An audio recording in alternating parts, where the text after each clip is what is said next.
ራሳችሁን ማርካት እንዳታቆሙ እያደረጓቸው ያሉ 3 ዋና ምክንያቶች። እነዚህ ምክንያቶች እኔ ባውቃቸው ኖሮ ከዛ ሱስ በአንዴው ወጣ ነበረ። እነዚህ ምክንያቶች ተረድታችሁ ማድረግ ያለባችሁ ነገሮች ነግሬያችሁ ከዛ በኋላ ከዛ ሱስ ለመውጣት በጣም ቀላል ይሆንላችኋል።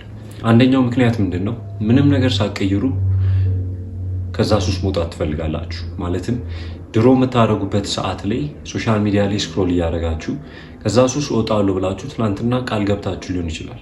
ግን ትናንትና የተሳሳታችሁበት ምክንያት ምንድነው?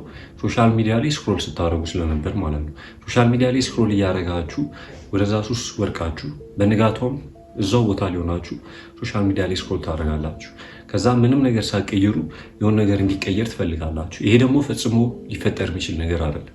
ከዛ ሱስ መውጣት የምትፈልጉ ከሆነ መጀመሪያ ምን እያሳሳታችሁ እንደሆነ፣ ለምን እየተሳሳታችሁ እንደሆነ እና ደግሞ ምን አይነት ቦታ ላይ እየተሳሳታችሁ እንደሆነ አውቃችሁት ያንን ነገር መቀየር ይኖርባችኋል። እዛ ቦታ ላይ በዛ ሰዓት መገኘት ማቆም ሊኖርባችሁ ይችላል። እዛ ሶሻል ሚዲያ ላይ መግባት ማቆም ሊኖርባችሁ ይችላል። እነዛን ነገሮች ሳትቀይሩ አሁንም አቆማለሁ ብትሉ ነገ መውደቃችሁ ፈጽሞ የማይቀር ነገር ነው። እኔም የተሳሳትኩት የነበረው ነገር መጀመሪያ ላይ እዚህ ሱስ እወጣለሁ እላለሁ፣ ግን ማታ ሶሻል ሚዲያ ላይ ስክሮል አደርጋለሁ፣ ፊልሞች አያለሁ። እንደዛ ጊዜን እያሳለፍኩ መውጣት ግን እፈልጋለሁ እላለሁ፣ ቃልም ገባለሁ ለራሴ አቁማለሁ ብዬ። እንደዛ አይደለም የሚሰራው። ምንም ነገር ሳትቀይሩ ምንም የሚቀየር ነገር የለም። ሁለተኛው ደግሞ ምክንያት ምንድነው? ብቻችሁን ያላችሁት። ማለት ማንም በዛ ሱስ እንደተጠቃችሁ አያውቅም። ለማንም የተናገራችሁ ሰው የለም። ብቻችሁን እየተሰቃያችሁ ያላችሁት። ይሄ ደግሞ ለአንድ ሱሰኛ በጣም ከባድ የሆነ ነገር ነው። ከአንድ ሱስ ልትወጡ የምትችሉት የሆነ እገዛ ያስፈልጋችኋል፣ ወይ የሆነ እናንተ የሚመራችሁ ሰው ያስፈልጋችኋል፣ ወይ ደግሞ በግሩፕ ሰፖርት ግሩፕ ውስጥ ተቀላቅላችሁ እዛ እየተወያያችሁ በነፃነት ስሜታችሁን የገለጻችሁ ልትሳሳቱ ስትሉ የሚቆጣጠራችሁና የሚያግዳችሁ ሰው ያስፈልጋችኋል። እንደዛ ካልሆነ ለእናንተ ከዛ ሱስ ለመውጣት በጣም ከባድ ነው የሚሆነው። ለምን? በአንዲት ቅስፈት ልትሳሳቱ ትችላላችሁ። ከዛም ደግሞ ራሳችሁንም ልትሸውዱ ትችላላችሁ። ለዛ የሆነ ሰው ግን ከጎናችሁ ካለ፣ ወይ ጓደኞቻችሁ ካሉ፣ ወይ ጓደኛችሁ ካለ ለዛ ሰው የነገራችሁት በነፃነት ስሜታችሁን የገለጻችሁለት ሰው ካለ ለሱ ስትነግሩት ያግዳችኋል ማለት ነው።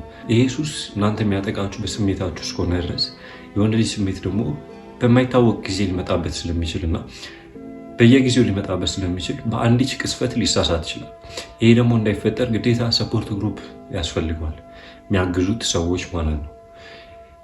እንደዚህ አይነት ጓደኛ መነጋገር የምትችሉ ከሆነ ማግኘት የምትችሉ ከሆነ ጥሩ።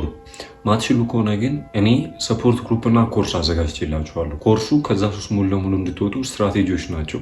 ማለት ስቴፕ ባይ ስቴፕ ማድረግ ያለባችሁ ነገሮች ነግሬያችሁ ሙሉ ለሙሉ ከዛ ሱስ እንድትወጡ ማድረግ ያለባችሁ ነገሮች ጠንቅቃችሁ ማወቅ ትጀምራላችሁ። ሰፖርት ግሩፕ ደግሞ አለ፣ እንደናንተ ከተቀላቀሉ ሰዎች ጋር የምትወያዩበት፣ ሀሳባችሁን በነፃነት የምትገልጹበት። መቀላቀል የምትፈልጉ ከሆነ ዲስክሪፕሽን ላይ አስቀምጥላችኋለሁ። ሶስተኛው ምክንያት ደግሞ ምንድነው? ህይወታችሁ ላይ ምንም ነገር እያደረጋችሁ አይደለም።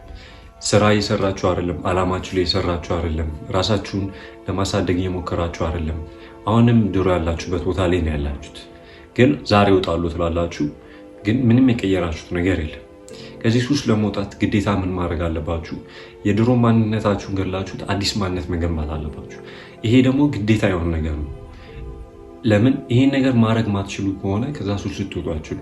የድሮ ማንነታችሁ ካለባችሁ ማለት ሶሻል ሚዲያ ላይ ስክሮል እያደረጋችሁ ጊዜያችሁ የምታሳልፉ ከሆነ፣ ፊልሞች እያያችሁ ጊዜያችሁ የምታሳልፉ ከሆነ፣ ራሳችሁን አግልላችሁ ከሰዎች ርቃችሁ ጭንቀቶቻችሁን ምናምን በጌሞች ምናምን የምታቃልሉ ከሆነ፣ ፊልሞች እያያችሁ ትኩረት የምትስቱ ከሆነ፣ ትኩረታችሁን ያዘናጋ ነገሮች ቀን በቀን የምታደርጉ ከሆነ ከዛ ሱስ ልትወጧቸው። ለምን?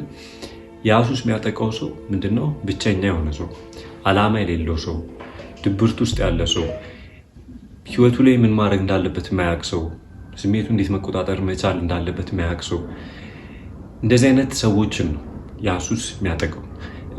እነዚህ ነገሮች ደግሞ ቀይራችኋቸው እና አዲስ ማንነት ገንብታችሁ ራሳችሁን ማሳደግ ጀምራችሁ፣ ስፖርት መስራት ጀምራችሁ፣ ራሳችሁን መውደድ፣ ራሳችሁን መቀበል ጀምራችሁ፣ ራሳችሁን ማክበር ጀምራችሁ፣ ከሰዎች ጋር ጥሩ ግንኙነት መመስረት ጀምራችሁ፣ ቢዚ የሆናችሁ ስራ ማሰሩ ከሆነ፣ የሚያዘናጋችሁ ነገሮች ላይ ጊዜያችሁን ታሳልፉ ከሆነ ከዛ ሱስ ልትወጧቸው።